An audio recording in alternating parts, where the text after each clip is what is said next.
Welcome, everybody. It's great to see you all. I'm Erin Chen. I'm the Vice President of Development here at American Bird Conservancy, and I'm very excited to have you all joining today for this webinar, Conserving the Marbled Murrelet in Oregon and Washington. Welcome. In today's webinar, you'll hear from Lindsay Adrean. She's our Pacific Northwest Coordinator.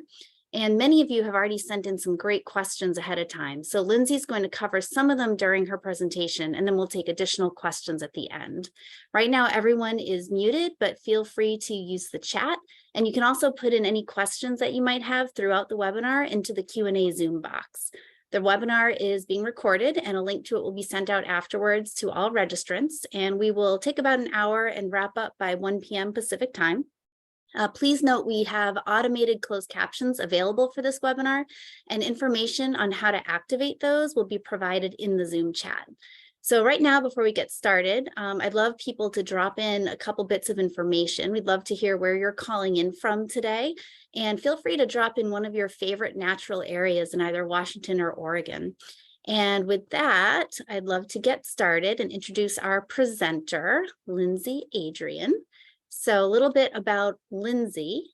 Lindsay is the Pacific Northwest Coordinator here at ABC. She brings over 15 years of experience in conservation management and research of coastal avian species. She's worked as a biologist for the state of Oregon, implementing the State Wildlife Action Plan, and at Oregon State University, she spent 4 years coordinating all aspects of a very large research project studying marbled murrelet space use and reproductive success along the Oregon coast. And I just want to point out that in this photo, Lindsay is actually holding a marbled murrelet in her hands, so you can see it there in the picture. So thank you for joining, everyone, and over to you, Lindsay. Thanks so much, Erin.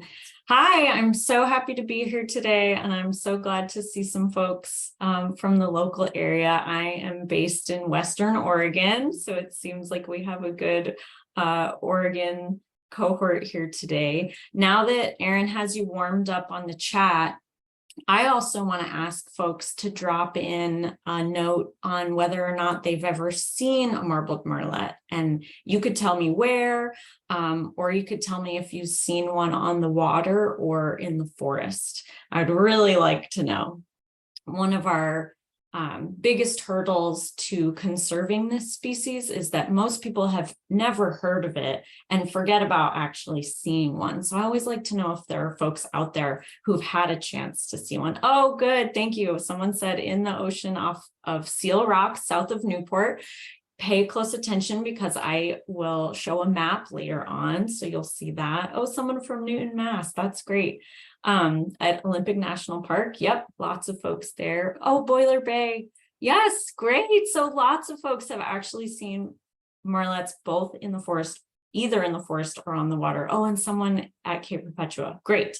So this is awesome. Our audience here is obviously really keyed into murrelets, and that makes me really excited. So today I'm going to give just a little bit of an overview about the biology for folks who aren't familiar. These birds have a lot about them that's fairly unique as far as seabirds go. And then for the rest of the presentation, I'm going to really focus more on what's going on with this bird in the Pacific Northwest and what you can do to help with conservation. Here we go. Okay, so this map here shows the range of the marbled murrelet, and their breeding range stretches from the Kodiak Islands in Alaska all the way down to Central California, about to Santa Cruz, the Santa Cruz Mountains. That is the region where they breed. And then in the wintertime, when they're not breeding, you might see birds as far south as the Baja Peninsula in Mexico. This species has been threatened in Oregon, Washington, and California under the U.S. Endangered Species Act since the early 90s, and also in the British Columbia portion of the range in Canada. They've been listed as threatened federally for about that same time. The marbled murrelet is one of 3 species of brachyrhamphus murrelets. The other 2 being the long-billed murrelet and the Kitlitz's murrelet. And all 3 are rather unique in the auk family. The auk family contains other species like puffins, auklets, guillemots. But the Brachyrhamphus murrelets are unique because they forage for fish, in marine environments, but then they fly inland to nest, which is a little bit different from other birds. And they nest in a fairly dispersed manner. They don't nest in really densely congregated colonies like we see lots of other seabirds on our offshore rocks. And then these three species also display two different plumages. They have a breeding plumage, which is more brown or mottled to blend into their breeding habitat. And then during the non-breeding season, they revert to just more of a black and white, which helps them more in marine waters. So marbled murrelets, they forage close to shore, usually within about a mile of the coast, and they're generalist feeders. And what that means is they'll take advantage of really any type of fish that they can find. They don't specialize in any one species. So some of the fish that they may eat would be things like Pacific herring, northern anchovy, Pacific sand lance, usually smaller schooling fish like that. And then what a lot of people don't know is that they also prey quite a bit on zooplankton. So that's things like krill, which is like what whales eat. We think their diet consists of more krill during the winter when fewer of the schooling forage fish are around.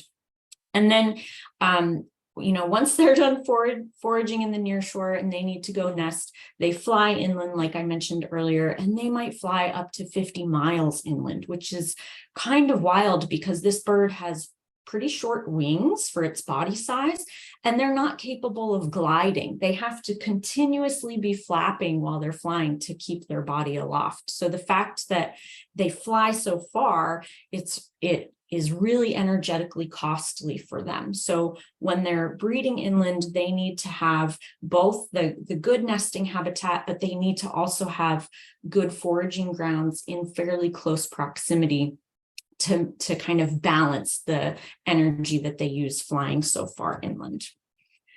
So nesting for these birds takes quite a while. They only lay one egg. They find a pretty horizontal branch, and in Oregon and Washington, those branches typically have moss or other sort of like forest duffy substrate, like evergreen needles, a soft place to lay the egg. And they don't build a nest, but the weight of the adult does carve out a kind of a depression. You can see in this photo that egg is kind of down in a depression, and that's it. That's the extent of the nest. And they incubate the egg for about a month. The two adults, the male and the female, they take turns incubating, and they do that on about a 24-hour cycle. So one adult is sitting on the egg while the other adult flies out into the ocean to feed and to rest. And then every morning, before dawn, usually while it's still dark, the bird on the ocean flies into the nest. They exchange a brief hello, and the bird that was on the egg flies back out to the water for its 24 hours of buffet, I suppose. And then after those 4 weeks, when the egg hatches, the adults only stay with the chick for 1 to 2 days when it first hatches. And after that, the chick is left alone on that branch for anywhere from 4 to 6 weeks it might take for it to grow large enough so that it's ready to fledge. And over that time, the adults, they still visit, they're delivering fish several times a day, but the chick is largely on its own and somewhat vulnerable out there on that branch. So you might imagine that defenseless chick or that defenseless egg is pretty susceptible to nest predation, and nest predation by members of the corvid family is particularly high. So these are birds like common raven, American crow, and Steller's jay, or, oh, I need to update that. It's no longer called gray jay, but Canada jay. So these birds are good at finding nests, and they'll eat an egg or a chick on the nest. And this is thought to be one of the highest limiting factors for this species. So let's talk a little bit about the conservation history of marbled murrelets. This species has really been contentious for quite a long time. As I said, it was listed as threatened under the U.S. Endangered Species Act in the early 90s. And just a couple years after that, the Northwest Forest Plan was released. This is just a picture of the cover. Now, the Northwest Forest Plan is the main method of protection for old growth and late successional forest in the Northwest, and this applies to federal lands. When this plan came out, the murrelet was listed, but at that time in the early 90s, we didn't have a lot of information about the murrelet. And so this plan protects habitat for the murrelet, and also it established a monitoring program for the murrelet, which counts murrelets at sea so that we can get population estimates. But that's it as far as conservation actions that come from this plan. And actually, if you want to know more about the history of the Northwest Forest Plan, I highly recommend OPB's Timber Wars podcast. I think it's about 6 episodes, and it gives really great history, just if you're interested in how this came about and all of the controversy that surrounded it. So that's back in the 90s. And then more recently, murrelets have continued to be a hot topic, both in Oregon and Washington. Both states under the state Threatened and Endangered Species Acts uplisted murrelets from threatened to endangered just in the last few years. In Oregon, this happened in 2021, and these news articles show you just what difficult process that was. The state originally uplisted murrelets to endangered, but then they reversed themselves and said, never mind. And some various groups brought a lawsuit because they felt that that reversal was illegal, and a judge did concur. And so finally the state did officially list the murrelet as endangered, but there were lots of these news articles happening along the way. And it wasn't quite so dramatic in Washington back in 2016 when the state uplisted murrelets from threatened to endangered. But again, similar drama we've seen around this bird in both states. So let me show you now kind of what the picture actually is as far as birds on the landscape. We have quite a few hotspots in Oregon and Washington. So this map here shows you those dark blue circles. The bigger the circle, the higher the density of murrelets as counted by birds at sea. So you can see the central coast of Oregon has more birds, north coast of Oregon. And then in Washington, we see higher density on the Olympic Peninsula and the Puget Sound region. And if you look closely, dark green on the land, that signifies late successional or old growth habitat that is appropriate for murrelet nesting. And you can see that a lot of those hot spots, the at-sea hotspots where we see higher densities, tend to be in pretty close proximity to where we have that inland nesting habitat. So this is something important that I'll talk about a little bit later. And so this figure on the right just kind of zooms in so you can see what that looks like a little bit more closely for Oregon. So this is the coast of Oregon, and the longer the blue bar there, the higher of density of murrelets at sea. So now you can see a little bit better that we have pretty high densities of murrelets in Oregon between about Newport and Coos Bay or so, although the South Coast has fairly high densities as well. But those numbers start to tail off as you head towards the North Coast and towards the Columbia River. And this is really important because we know from historical records that murrelets were once considered abundant and common around the Columbia River estuary, and that's a highly productive part of our coast. But we lost quite a lot of the breeding habitat in Northwest Oregon and Southwest Washington. And so now, these days, we don't see quite so many birds up there. And then if we look a little closer at Washington, you can see that Northwest coast has a lot higher densities of birds. These points are just, these are location points of tagged marbled murrelets from a study that was conducted up there a few years ago. And so areas where you see more points is where birds spent more time. So all around the Olympic Peninsula and then the San Juan Islands. And I wanted to show you this because the San Juan Islands are sort of a unique area. We don't actually have any breeding habitat on the San Juan Islands, but there is breeding habitat both on Vancouver Island, on the Olympic Peninsula, and also in the Cascade Mountains. And so it's likely that birds from all three of those regions are commuting to the San Juans for foraging opportunities. So that's why you have a hotspot there as well. Okay, so this figure now shows you kind of what these densities translate to as far as actual the actual population trend. So the triangle here that I have circled is just all of the data for Oregon, Washington, and California. And this is a 20-year data set. This comes from that at-sea population monitoring that was established as part of the Northwest Forest Plan. And that triangle you can see falls right on 0. So our annual percent of population change over those last 20 years was flat. We're not seeing an increase in the population. We're not seeing a decrease in the population. And when we're talking about a bird whose populations are thought to be significantly depressed from their historical numbers, we do not want to see a flat population. We want to see an increasing annual percent of change. And under the recovery plan, the federal recovery plan for these species, that is what we want. We want to see a positive rate of change before we could call this species recovered. So now I'll move over, and this just breaks the data down by state. And so this, this figure that I have circled here, this is the 20-year trend for Washington. And you can see we have a negative rate of change there.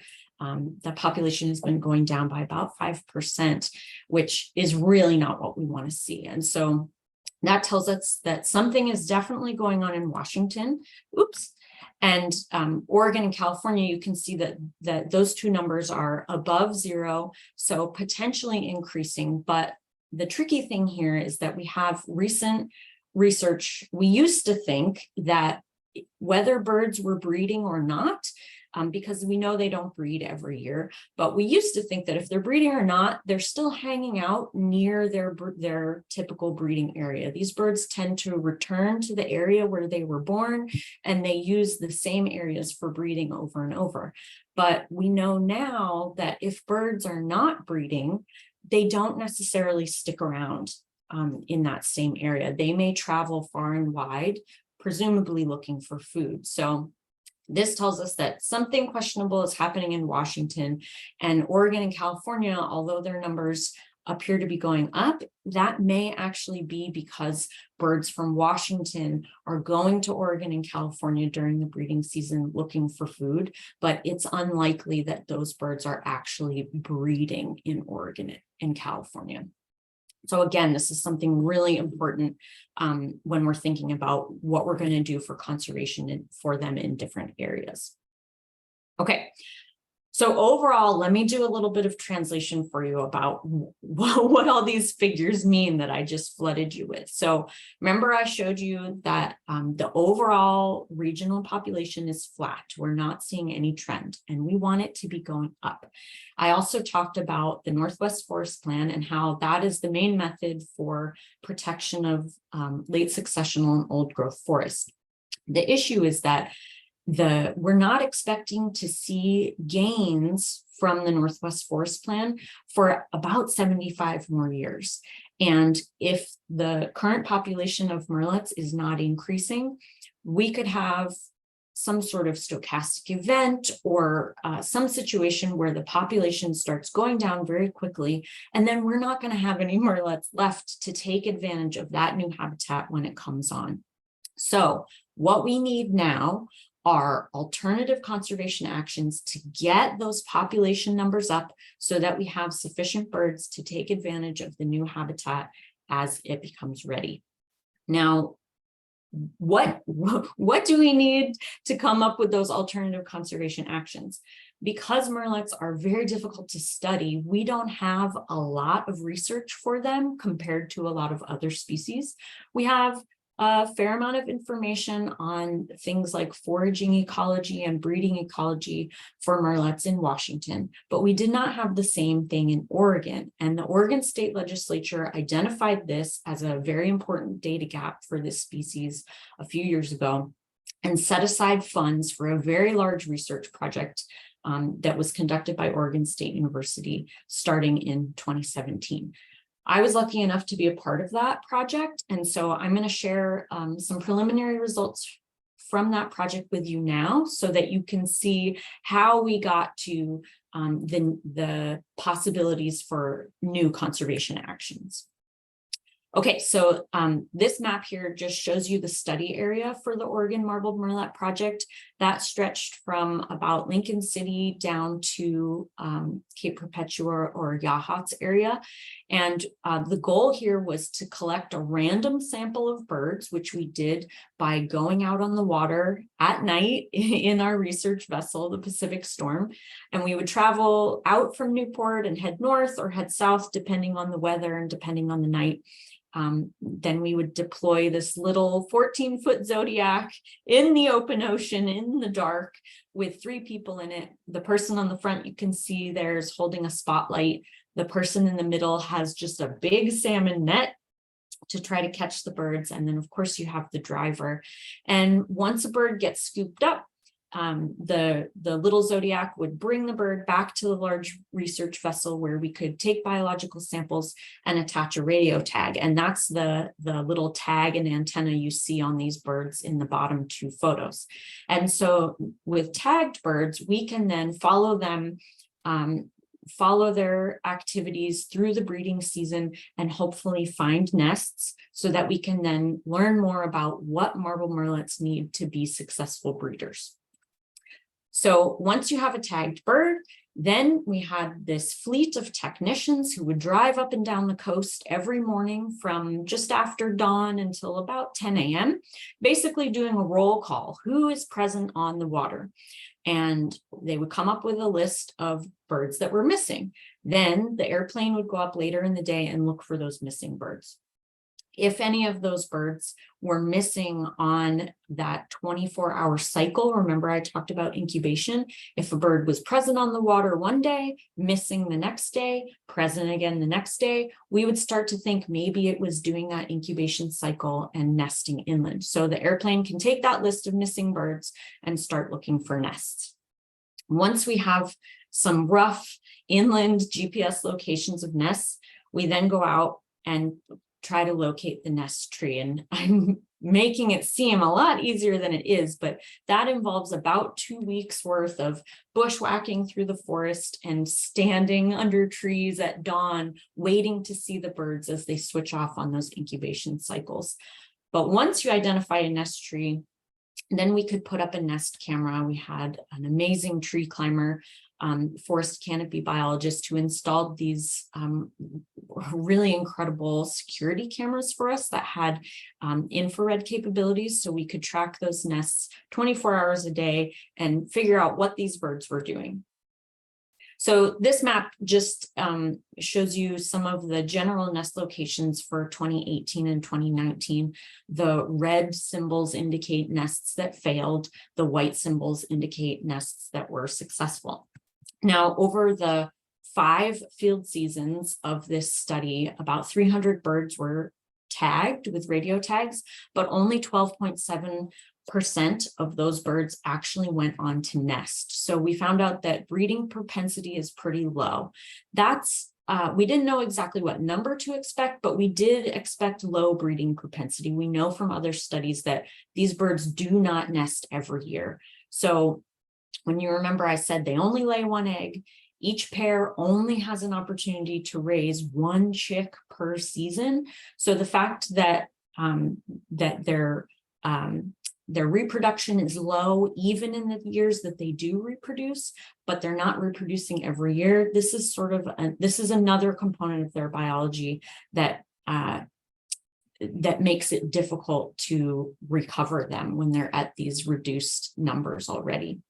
So low breeding propensity, we did find 37 nests over the course of those 5 years, and 11 of those fledged. So that's only 30% nest success. Again, these numbers are not sounding very good for recovery of the species. So of the 20, there were 26 nests that were lost, that failed, that did not fledge. And of those, 20 of them were lost to predation. So that's about 76% of failed nests could be attributed to predation. Now, this gives us an idea of something that we could look at to potentially increase the breeding success of this species. So I want to just, because we have these amazing cameras, I want to show you what some of the footage looks like. So this is the green branch that's pointed towards the camera is what we call a platform branch. You can see the chick there just woke up from its nap. It's facing the trunk. And this is a Steller's jay coming to investigate what it's seeing on the branch.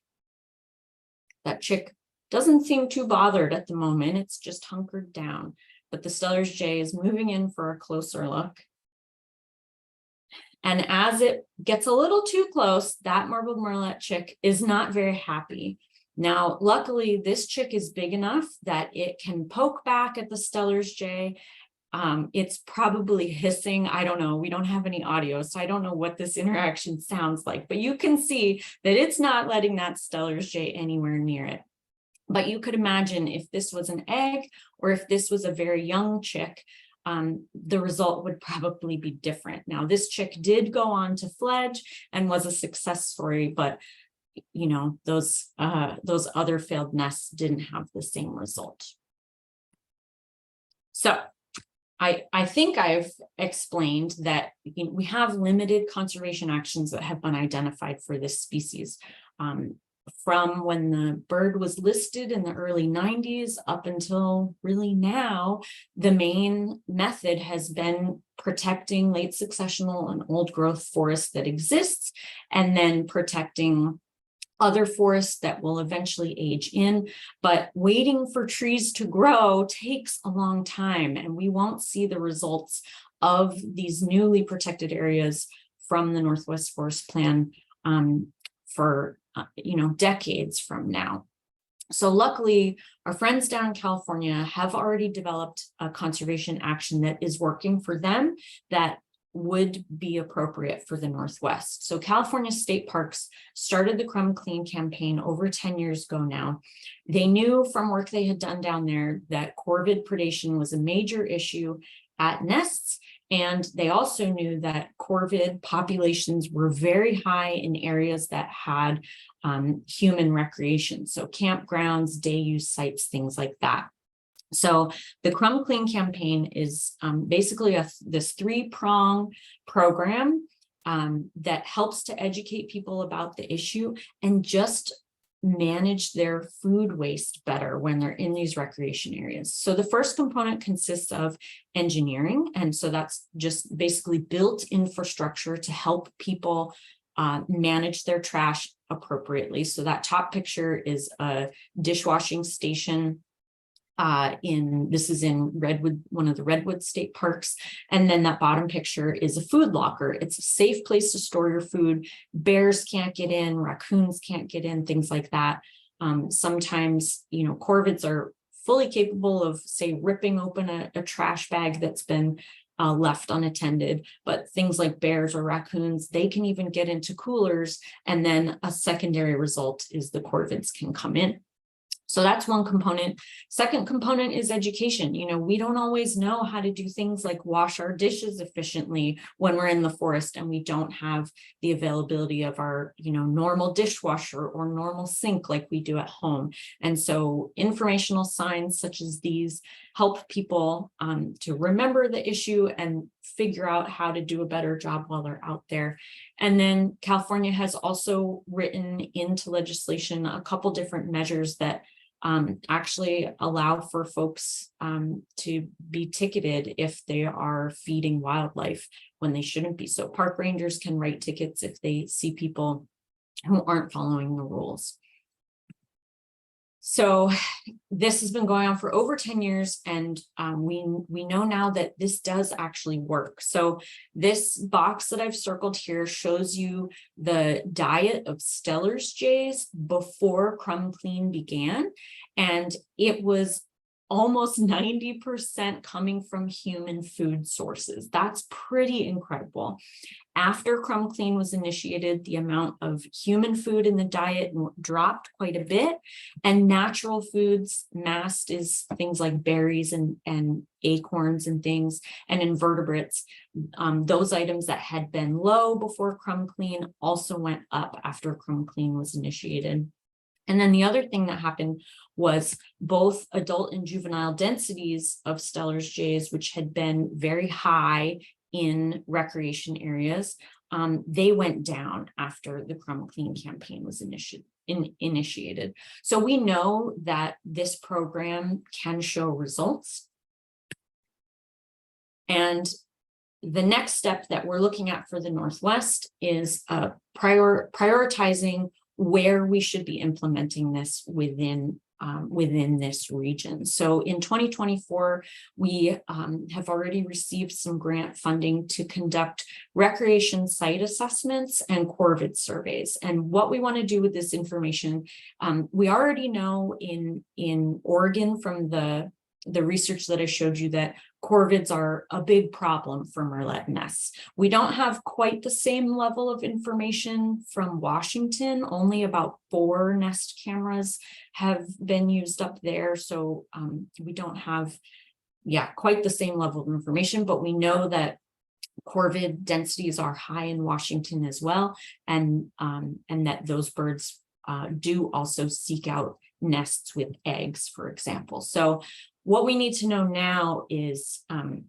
if recreation sites are already set up to basically implement Crumb Clean components. So, for example, in the Olympic National Forest, there are lots of bear issues up there with bears getting into human food. And so Olympic National Forest is a good example of an area that is already doing quite a lot to limit wildlife being able to access human food. So it may be that that's an area that doesn't need as much attention from a Crumb Clean program, but there may be other areas that do. So these assessments will give us an idea of what things like that look like on the landscape.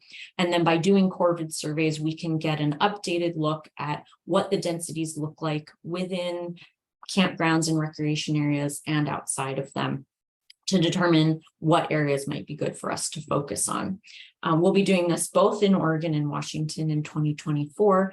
And then in 2025, hopefully we'll be able to actually implement the Crumb Clean program. We have those different components that I mentioned. It might be that some places just need some education, but they already have the infrastructure, or vice versa. Maybe they're already doing a really good job with messaging, but they don't have wildlife-proof trash cans, things like that. So this is the next step for the Northwest and bringing the Crumb Clean from California up to here. And I just want to give some credit to our colleagues in California, because California State Parks has been so open to working with us. They've shared a lot of their materials with us already. And so this is sort of a plug and play type of program once we just have a little bit more information about where it would best be put to use. So for everyone who's come today, I just want to thank you so much for your attention, but I also wanted to let you know what you can do right now to be a part of this solution. So it's actually surprisingly easy. It's just, if you don't think about it, it's really, I guess it's, you don't always think too closely about what it means not to feed wildlife. So we never want to leave any food or trash unattended outdoors. And I know that it's really tempting when you've got an apple core or a banana peel, something that you think of as natural food, to just toss it in the bushes. But in this situation, although it's natural food, it's not actually natural to those species in that place. It's extra. It's extra food that, even though maybe they're capable of eating it and maybe it's not bad for them, it's extra, and it allows their populations to increase. And then species like marbled murrelets and snowy plovers on our beaches, their nests become more vulnerable to that predation. So don't feed wildlife. If you see something like overflowing trash cans or facilities that aren't working properly, please alert your park managers.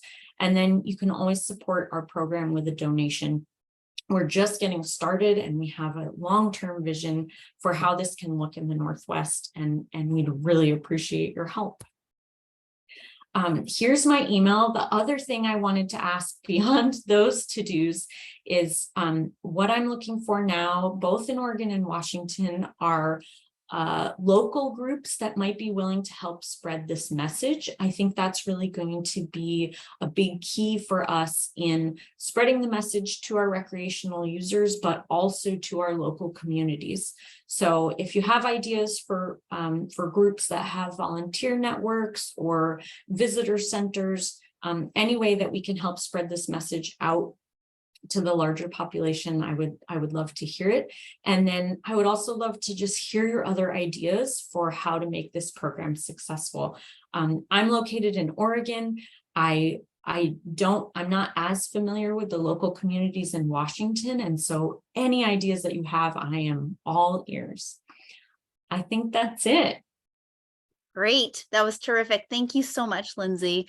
And I definitely encourage everybody to reach out to Lindsay with any ideas you have for local groups that she could get in touch with, or if you're even interested in hosting an educational event about Crumb Clean. We got a lot of great questions ahead of this webinar, so I'm going to start with a few of those. But if you have other questions, feel free to just drop them in the Q&A and we will get to those as well. So Lindsay, a lot of people had a ton of questions for you. So let's start with this first one that came in. This is someone who's interested in learning ways to educate coastal communities, in addition to campers, about consequences of letting birds such as corvids and gulls have access to human food and the trickle-down effects on rare species such as marbled murrelets and snowy plovers. This person wrote that they see communities that live on the coast as more of an issue in this regard than transient campers. So educating the sector would have a broader and longer lasting impact. So I will let you address that. Yeah, that was a really great comment that we saw come in. Thank you so much for your question. I'm not sure who that was from, but great point. So this, we have kind of a couple different layers of this. The first layer is focusing on those recreation areas. We know that they can be a source of trash for those corvids, and we know that we have a method to combat that. So that's kind of the first step. What I'm hoping to do is to accomplish that by bringing in local community members to help with the education, because it's feeding two birds with one seed, as they say. The local communities need the same knowledge as as you call, more transient, recreationists and tourists who are coming to our area. The thing is, I would say that both of those populations of people are equally important. Although the people, the tourists themselves are transient, things like the recreation sites and the campgrounds are permanent. They're always there, and they tend to act as that source. So we're focusing on that first. I'm hoping to incorporate local communities to actually help get that program off the ground. And then kind of the next level is to be looking at the local communities and what they need. So one thing that's on my list is to look at landfills and waste, trash transfer stations. I know in Oregon, we have quite a lot of those along the coast, and those are areas that attract corvids and things like gulls, which I don't think a gull has ever been documented as a predator at a murrelet nest, but for species like snowy plovers, they are. And so this isn't just a murrelet issue, it's an entire coast issue. And you're totally right that it's more than just the recreationists, it's the local communities as well. So that's part of sort of the long-term vision. Great. I'm going to switch over to a live question that Debbie just put in the chat, asking about follow-up to the 2014 study using aversive conditioning to decrease egg predation. Yeah, I haven't seen anything additional from that study. So, gosh, I have to dredge through my brain. So for folks who aren't familiar, there was a study that was conducted where some sort of substance was placed on, I believe it was chicken eggs, to try to teach corvids, and it was something that did not taste good to these nest predators, to try to teach them that they should not be predating eggs. And if I remember right, it did work for that study, but I think the main issue was implementing it on a broader scale. Corvids don't actually live that long.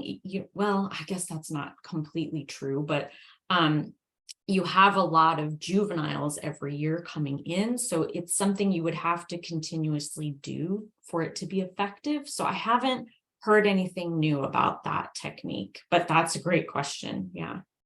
Thanks, Lindsay. Another question that came in earlier: what is the status of the fish that marbled murrelets prey upon, and are they endangered as well? Oh yeah, good question. So we always have focused on murrelet nesting habitat, thinking that that's the main reason for their declining numbers. But now we are also seeing that they're being squeezed. They have this breeding habitat requirement, but they also need to have food, and the food needs to be available in the right places. They have to, because it's so energetically costly for them to fly these long distances, and they're already flying far to get inland to their nests.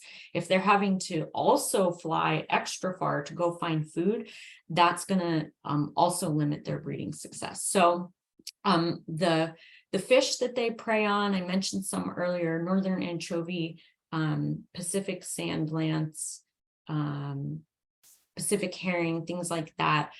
None that I know of are endangered. Murrelets they're not a main predator on juvenile salmon, for example. There's been a little bit documented in the diet, but that's not a common species for them.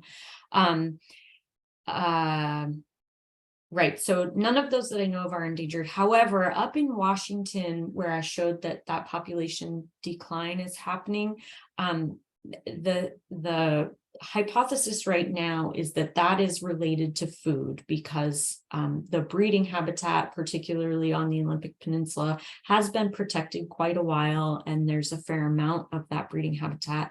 So it might be that something is happening with the food up there. There have been some studies on Pacific sand lance, and unfortunately, that species is difficult to study because they spawn in like rocky gravel substrate.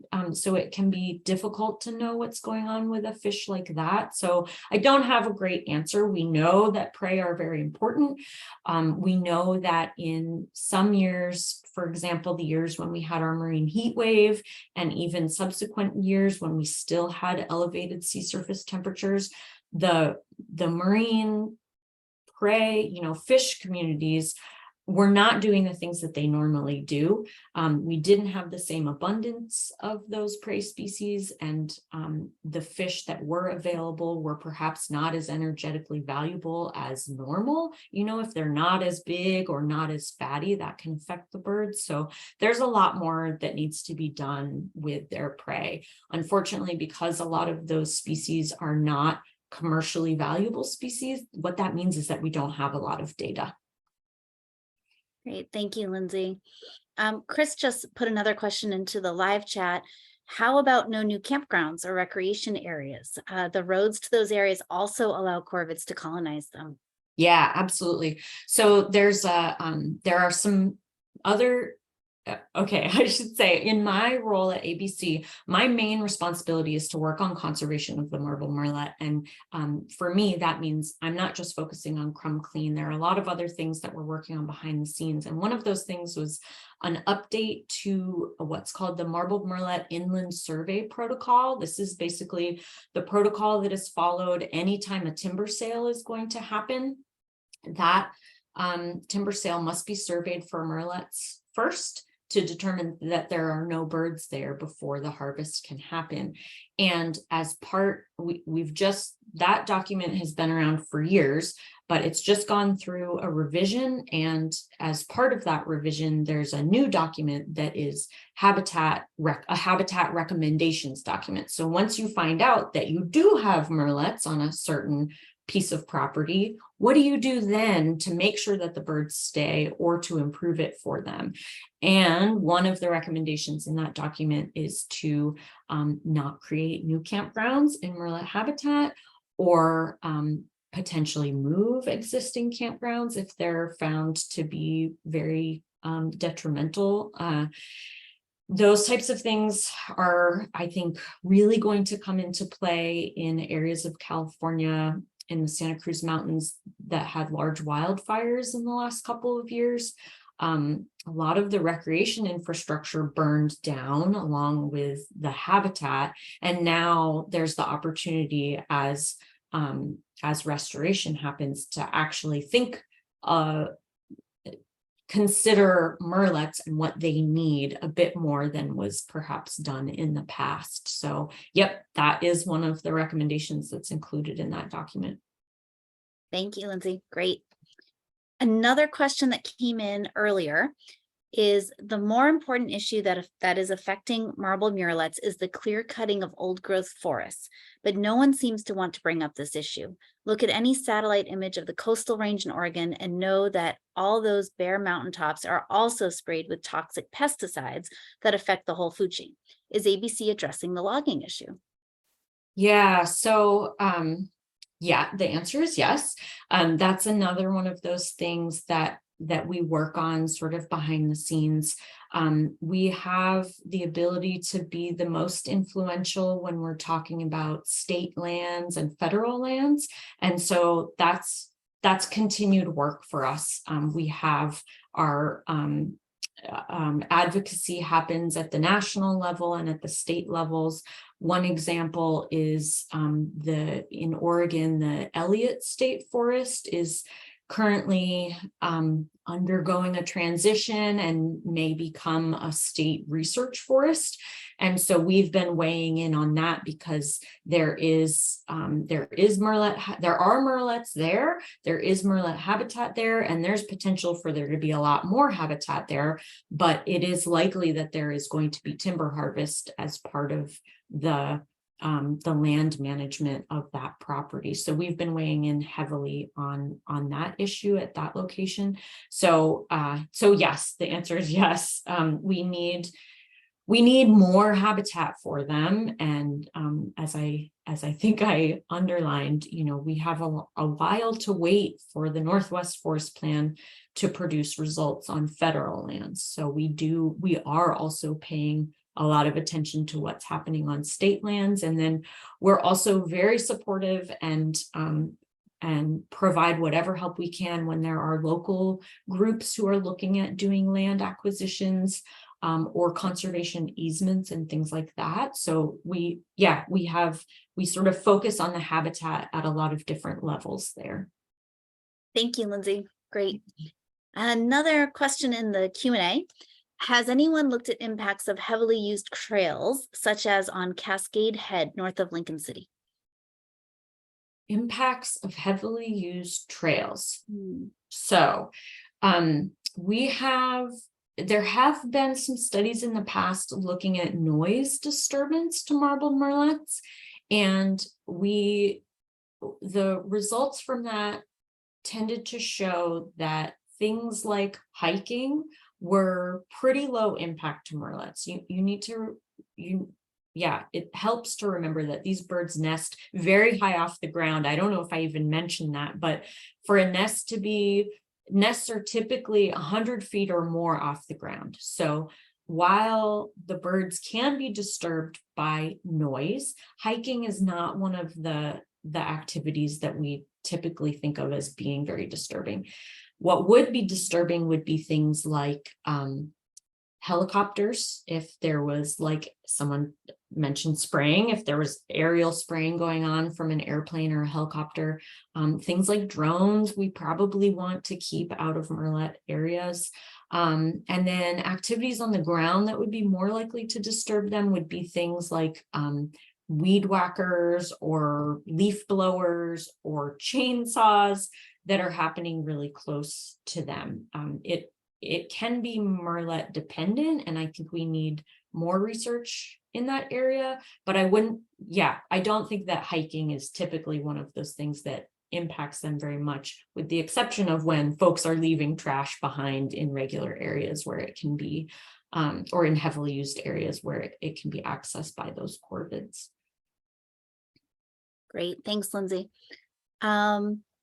So just to follow up on that question about trash carried away by hikers and corvids. Sorry, missed the question. Yeah, so it's a follow-up to the last question about heavily used trails and whether trash carried away from hikers is a problem. Oh, right. Okay, I see. Yes. Yeah, I think, you know, I think if it were an isolated incident, I wouldn't be too worried about it. But okay, now I'm seeing the connection. Sorry, I missed that earlier. Yes, I think that would be a problem. If we have a really heavily used area like that, that is a place that I would want to include in that assessment that I'm doing for Crumb Clean.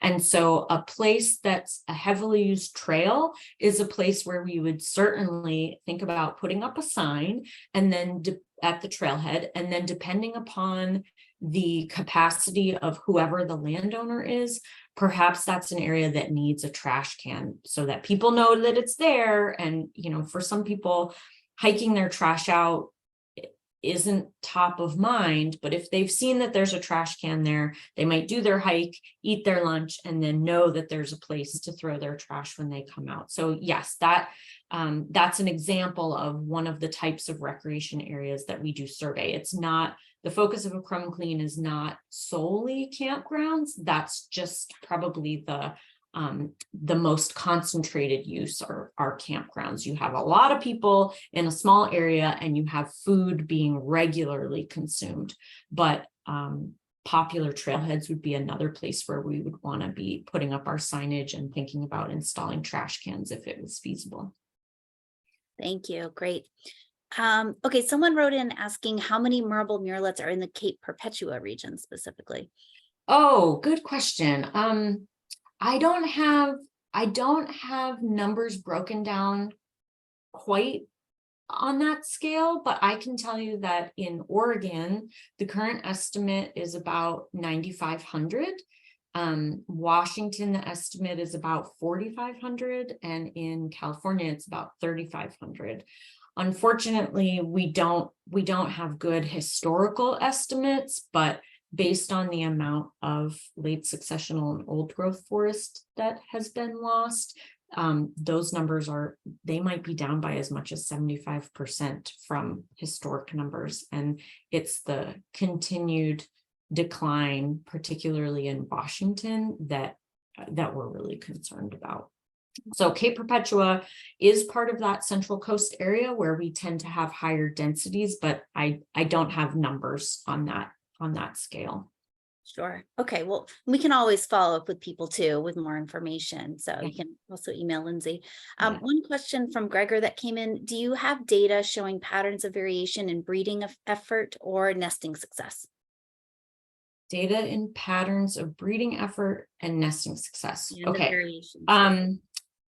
Let's see. For nesting success, the Oregon Marbled Murrelet project, that project, the field data collection component of that project has wrapped up. They collected 5 seasons of data, and there are now several graduate students who are working up that data. So we will know a bit more about what the nesting success looked like on an annual scale once that data has all been analyzed.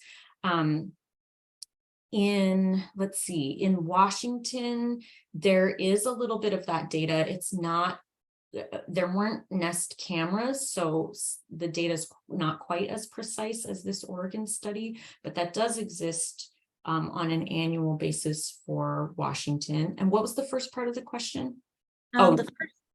Nesting propensity.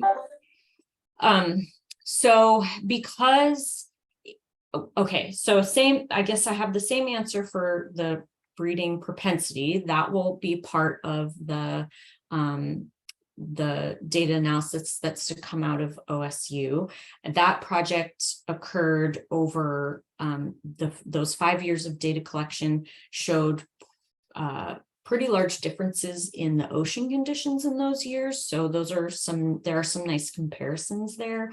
One example is that in 2017, which was after the marine heat wave of 2015, 2016, but it was what oceanographers were calling a hangover year, where sea surface temperature was still high and upwelling was still low.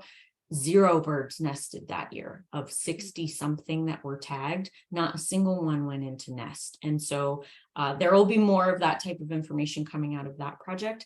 The other piece of information that we have that isn't tied directly to nesting, but was sort of the first clue, is a long-term data set that was used to look at murrelet inland detections. So when people are doing surveys for murrelets in breeding habitat, what that looked like over a very long time period, and then matching that up to what ocean conditions looked like over that same time period. So yeah, basically what we found was that there were fewer inland detections in years of poor ocean conditions. And although that wasn't tied directly to nesting, it gave us reason to believe that nesting would be suffering in those years as well. So stay tuned. The Oregon data is being worked up right now. Thank you, Lindsay. We're almost at time, but I have to say a ton of questions came in for you about what else people can do. So there were a lot of questions about, are there opportunities to help count murrelets? Are there citizen science activities? What else can people in Oregon and Washington do to help out? Yeah, so every year there is a sort of citizen science training session that happens on the Central Oregon coast at Cape Perpetua. That's put on by Portland Audubon, so keep an eye on their website. I have been helping out with that, and it's a great way to get an opportunity to see birds in the forest. I would say that for folks who've seen murrelets, it's a lot easier to spot them on the water than it is in the forest. But if you know where to go, or have someone to show you, that's a great opportunity to learn more about them.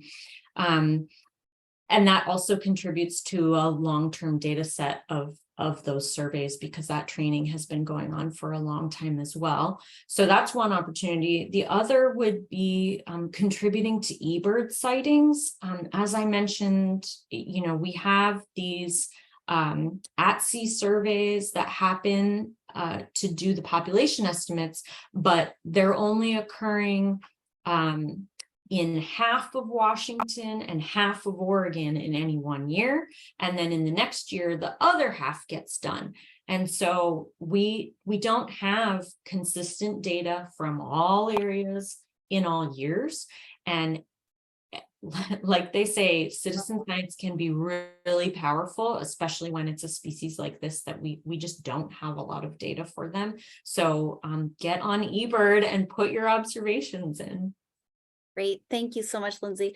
And I will drop in a link in the chat too of a page where you can go to help support the program. So there's a link there. Let me see if I can get it to register.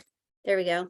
And we do need more support for Lindsay's work. So please feel free to visit that website and share it with people that you think might be interested. I think with that, we're just about at time. Lindsay, that was terrific. Thank you so much for your time. Thanks everybody for joining us. And please feel free to reach out and follow up if you have more questions. I hope you have a great rest of your day. Thanks, everybody. Thanks so much, everyone.